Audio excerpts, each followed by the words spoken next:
Sr. Presidente da Câmara, é um prazer aqui vir estar consigo outra vez. Senhora Presidente, querida amiga Liliana, eu em si cumprimento as dezenas que estão aqui presentes e as centenas, 2,5, 3, depende da hora e das disponibilidades, mais menos, que nos acompanham por via digital, pela internet. Este é o terceiro encontro nacional de cuidadores informais, promovido por uma associação que vi nascer e tendo estado nos encontros anteriores, em Vila Nova de Cerveira em 2018 e em Lisboa no ano passado, não poderia faltar. É neste sentido um encontro de amigos. E os amigos costumam partilhar aquilo que sentem. Neste grupo de amigos há um sentimento generalizado de desilusão e de receio, embora nunca de desânimo, porque essa não é uma característica de quem cuida. Quem cuida tem ânimo sem limite. Alma até Almeida, como costuma dizer em Portugal. Um ano depois, eu poderia voltar a repetir o que vos disse no último encontro em Lisboa, porque até quase agora, muito pouco mudou. Houve mudanças, mas foram insuficientes. Não mudou o meu agradecimento aos milhares de portugueses que todos os dias cuidam dos seus familiares ou amigos, e são muitos, e muitos, e muitos milhares. Falaremos disso, eu falarei disso adiante. Não mudou o cansaço acumulado pelos dias, e foram muitos vividos em confinamento. Esperávamos nós, a quando o encontro de Lisboa, que estivesse a passar a pandemia. E veio o pior. Veio a partir de outubro, novembro, dezembro, janeiro, fevereiro, março, até abril e maio. Um confinamento que foi muito intenso para quem cuidou e para quem foi cuidado e que deixou marcas nas vidas de todos. Eu tenho dito que esta experiência da pandemia deixa marcas que muitas delas ainda não sabemos exatamente quais serão, em todo o seu alcance. Mas certamente na descompensação das pessoas e no desgaste das instituições. As pessoas foram obrigadas a um esforço imenso, e então os cuidadores e cuidados imenso, e as instituições a um desgaste imenso. Não mudou a unanimidade entre os portugueses no apoio à causa dos cuidadores informais. Há 100% de portugueses que concordam. Porque não mudou o facto de quase todos nós conhecermos alguém, alguma família, onde a realidade dos cuidadores informais é vivida. Tratando do marido, tratando da mulher, tratando do pai, tratando do avô, tratando do filho, tratando do sobrinho, tratando do neto, cuidando de todos eles ou de outros que são ainda familiares próximos ou distantes, ou vizinhos, ou próximos, mesmo não sendo parentes. Não há uma família que não tenha essa situação? Não há. Então, num país envelhecido como o nosso, não há. Não mudou a vontade de ver aplicado o Estatuto do Cuidador, para além dos 30 conselhos piloto, onde começou por ser reconhecido, com a atribuição de subsídio e de alguns outros apoios em termos de descanso e formação. Não mudou a ausência de dados. Estamos todos a falar por aproximação. Faltam dados, faltam indicadores para saber quantos são os cuidadores portugueses mesmo. Os principais e os não principais, se vamos para essa distinção. E o que representa o seu esforço diário para a nossa economia e para a nossa sociedade. Concluído que está o processo de aplicação dos projetos piloto, porque o prazo prorrogado terminou, há algumas evidências que se pode e deve recordar. Evidências verificadas pela própria Comissão de Acompanhamento da Segurança Social. Primeiro, apenas uma minoria dos cuidadores portugueses entregou o requerimento para ter acesso ao estatuto. À volta de 8.000 requerentes. Num universo que podemos discutir se é de 1.400.000, se é como a Associação de Cuidadores diz, de 138.000 cuidadores principais. Quer dizer que são mais. Foram reconhecidos apenas 5.800 cuidadores. E só perto de 500.000 estão a receber o subsídio de apoio. Estamos a falar de um universo imenso, e desse universo imenso foram reconhecidos 5.800. E dos 5.800 não chega a 1.000 os que recebem o subsídio de apoio. De acordo com os cálculos dessa comissão, a realidade traduz-se numa execução de 8% do valor já orçamentado para os cuidadores informais. 8%. A grande maioria dos cuidadores são mulheres, com uma média de idade na casa dos 50 anos, embora quase metade dos pedidos entrados sejam de jovens entre os 18 e os 29 anos. Estas evidências permitem dizer que, apesar de milhares de portugueses abandonarem as suas profissões, os seus estudos, para ajudarem quem está mais próximo, o Estado ainda não lhes reconhece um efetivo estatuto que foi aprovado unanimemente por todos os partidos políticos em 2019. Discute-se se esta não é a principal recompensa que merece.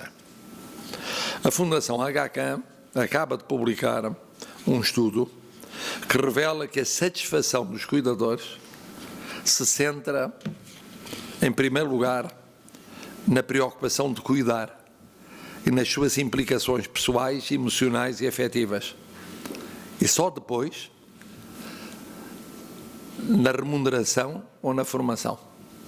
Isto mostra como os cuidadores estão a desempenhar uma função de voluntariado, de altruísmo, mas que não pode bastar para a sociedade. É que o problema é que sem dinheiro, sem formação, sem direito ao descanso, sem direito a uma carreira contributiva, acentuam-se as diferenças económicas e sociais entre os cuidadores e os outros portugueses. Há uma fatia dos portugueses que está disponível para cuidar dos outros e por isso é punida.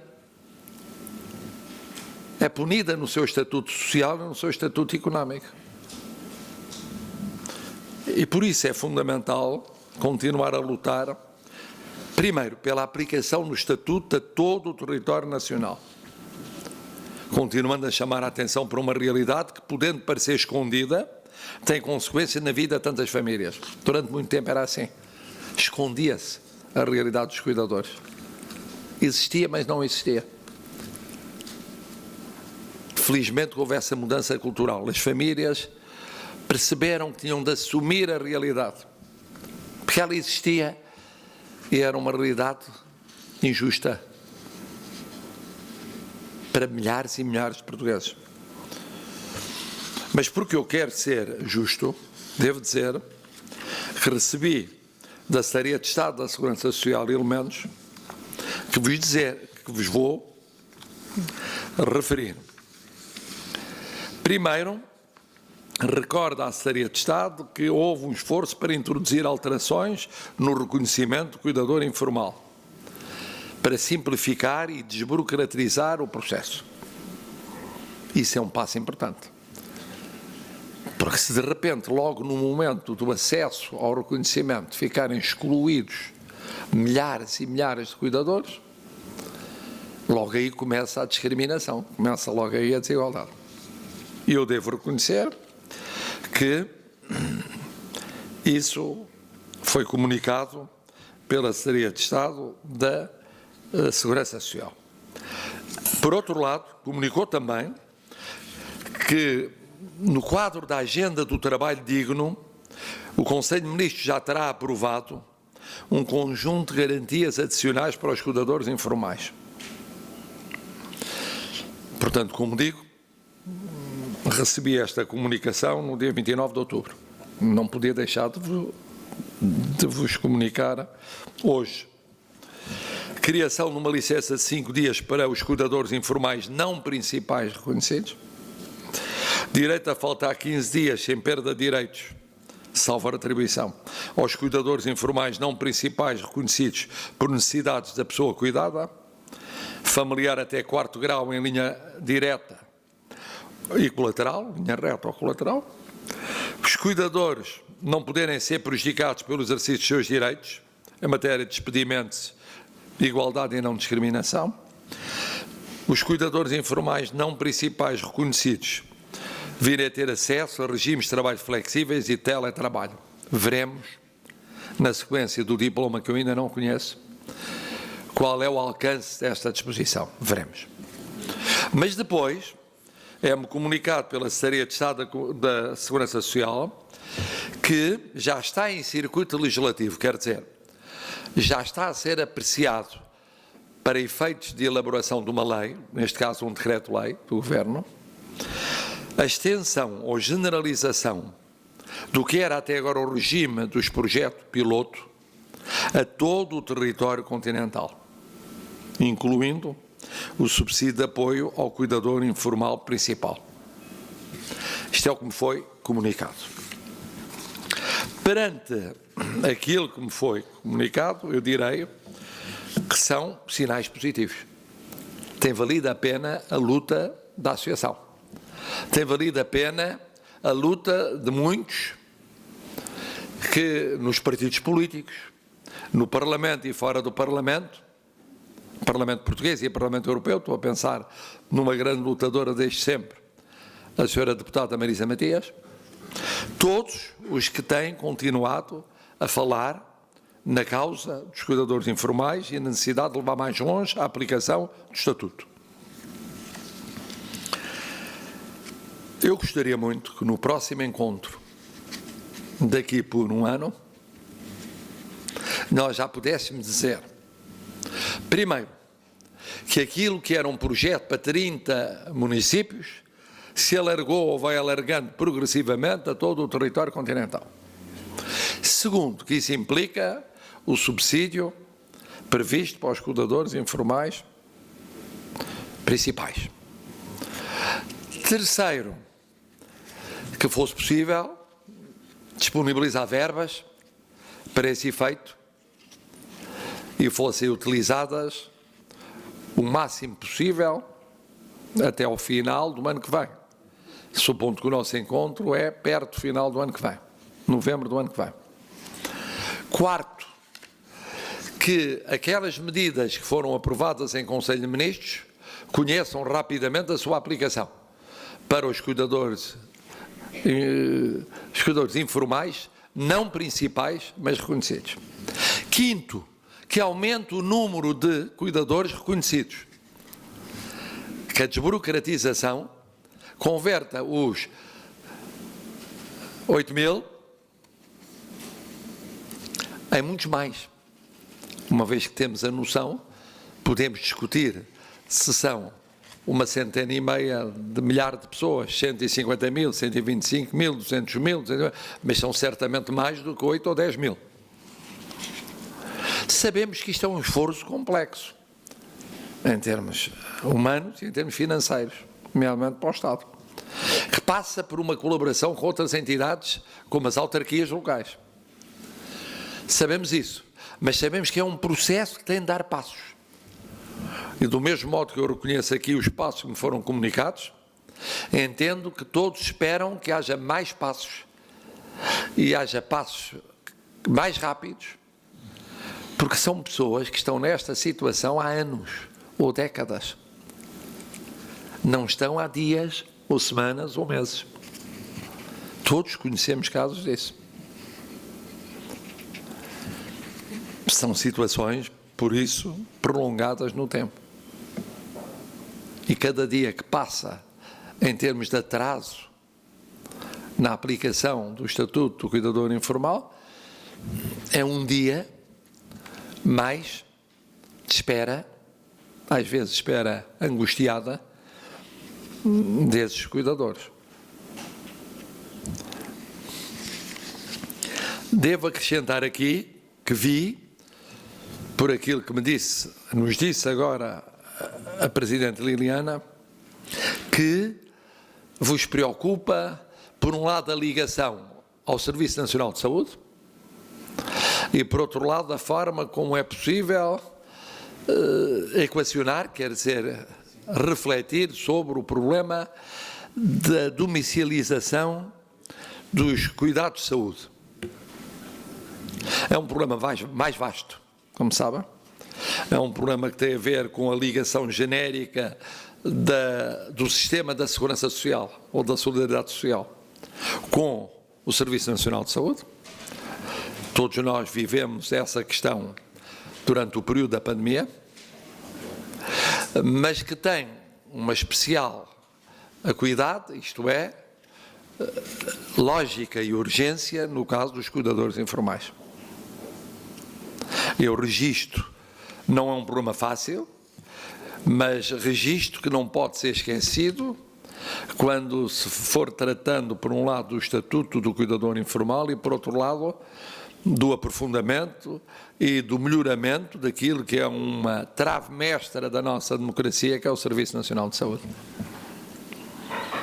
Eu concluiria com um sentimento misto, que foi o que eu disse no início. Por um lado, temos às vezes aquela sensação de que um estatuto aprovado em 2019 e demorou muito tempo e foi difícil de ser aprovado, que tem tido uma aplicação com aspectos positivos, mas ainda aquém das expectativas e das necessidades da maioria esmagadora dos cuidadores informais. Por outro lado, esperança. Esperança sem nunca desanimar. Que é a esperança que têm os cuidadores informais e que tem esta associação. Neste dia, que é o dia do cuidador informal, dia 5 de novembro, aquilo que eu posso dizer é o seguinte: naquilo que depender do Presidente da República, contam, como sempre, com o apoio dele. Que não é só nem tanto o apoio do cidadão, é o apoio do Presidente da República Portuguesa. Porque este é um problema da comunidade nacional. Cada um meta a mão na consciência e veja se na sua família ou numa família próxima da sua não conhece exemplos de cuidadores informais. Que é preciso ir encontrando soluções para a situação desses cuidadores informais. E porque a esperança vence sempre aquilo que de vez em quando é a desilusão ou a frustração quanto às metas traçadas e à sua aplicação, é com uma palavra de esperança que eu quero acabar e de agradecimento à associação. Não desistam.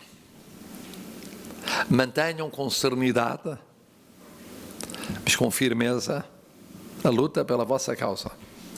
Porque a causa não é justa, é justíssima. Não é de meia dúzia de pessoas, é de milhares e milhares e milhares de portugueses. É uma causa de todas as idades.